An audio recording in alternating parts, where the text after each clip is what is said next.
কারিমায় রব্বুল আলামিন মুনাফিকদের কিছু স্বভাব তুলে ধরেছেন।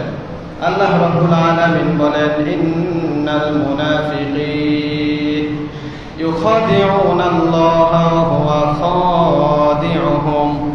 নিশ্চয় যারা মুনাফিক তাদের একটা স্বভাব হলো তারা আল্লাহ তাআলাকে ধোঁকা দেয়, আল্লাহ তাআলার সাথে ধোঁকাবাজি করে, প্রতারণা করে, আল্লাহ তাআলার সাথে ধোঁকা দেয়।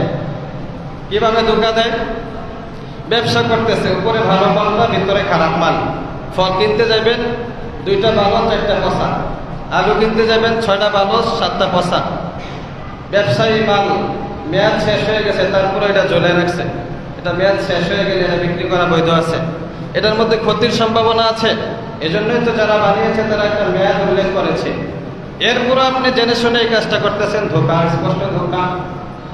সব কাজের মধ্যেই এরকম ধোঁকার সিস্টেম আছে। চাকরি করতেছে তো তার ডিউটি 9 ঘন্টা, সে ডিউটি পালন করতেছে ভালোভাবে 4 ঘন্টা, আর বাকি সময়টা অলসতা করতেছে, এটাও একটা ধোঁকা। মা বাবার সাথে ধোঁকা, বাবা মা একটা বলে সে বাবা মাকে ফাঁকি দিয়ে আরেকটা করে। পড়াশোনায় ধোঁকাবাজি করা, পড়াশোনা যেভাবে করার কথা স্যারকে ধোঁকা দেওয়া। সর্বক্ষেত্রে এরকম ধোঁকার সিস্টেম আছে। আর এই ধোঁকার স্বভাবটা যাদের ভিতরে থাকবে তাদের এই স্বভাবটা হলো মুনাফিকদের স্বভাব, আল্লাহ তাআলা কোরআনে বলেছেন। এরপরে রব্বুল আলামিন বলেন, ওয়া হুয়া খাদিউহুম। এরা আল্লাহ তাআলার সাথে ধোঁকাবাজি করে, কিন্তু আল্লাহ তাআলা এদের সাথে কৌশল অবলম্বন করে। এরা বুঝতে পারে না, মনে করে মানুষকে ঠকাইছে, কেউ দেখে নাই। মানুষকে ঠকাইয়া মনে করে জিতে গেছি, এখন আর কেউ দেখে নাই। রব্বুল আলামিন বলেন, ওয়া হুয়া খাদিউহুম।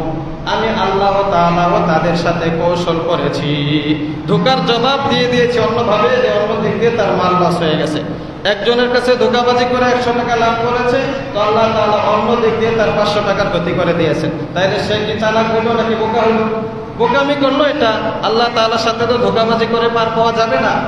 এজন্য আল্লাহ বলেন, ওয়া হুয়া খাদিউহুম।